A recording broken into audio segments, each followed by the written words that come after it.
कुछ नेताओं के दिमाग खराब हो गए, वो हैसियत से ज्यादा बोलने लगे। मिशन के अध्यक्ष बीपी मंडल जी की जयंती भी है, उन्हीं की जयंती के अवसर पे मामला रामसूर वर्मा जी के, इन दोनों ही महान पुरुषों के जयंती और उनके अवसर पे जो है एक कार्यक्रम हम लोगों ने सामाजिक न्याय सम्मेलन हमने रखा है बांदा में, उसमें मैं शामिल होऊंगा। उत्तर प्रदेश में जिस तरह के हालात चल रहे हैं, उसमें जिस तरह से अखबार पढ़ने पे तमाम महिलाओं के साथ हत्याएं, रेप, चोरी, डकैती, भ्रष्टाचार खबरें आ रही है, ये उत्तर प्रदेश की कानून व्यवस्था और जो गरीबों, कमजोरों, किसानों की दमन की राजनीति चल रही है, ये उसका सच है। आपने फैसला पढ़ा नहीं, हमने फैसला पढ़ा है। हम ये चाहते हैं कि हम भाइयों की एकजुटता बनी रहे और उस एकजुटता के लिए अब हमने प्रयास किया है कि बहुत जल्द हम शेड्यूल कास्ट की सभी जातियों के लोगों के प्रतिनिधित्व को बिठा के उनसे वार्ता करेंगे।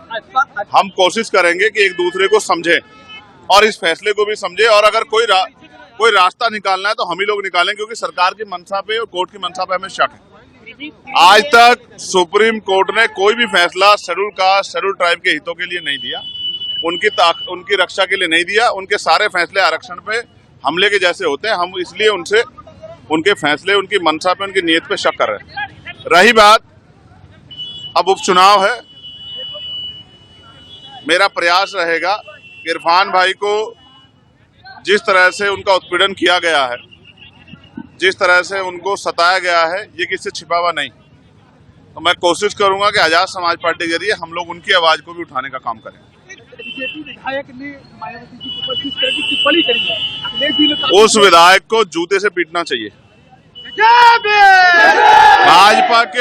भाजपा के नेताओं के, कुछ नेताओं के दिमाग खराब हो गए, वो हैसियत से ज्यादा बोलने लगे और कभी कभी वो अपने नेताओं खुश करने के चक्कर में ये भी भूल जाते हैं कि इसके परिणाम क्या हो सकते हैं।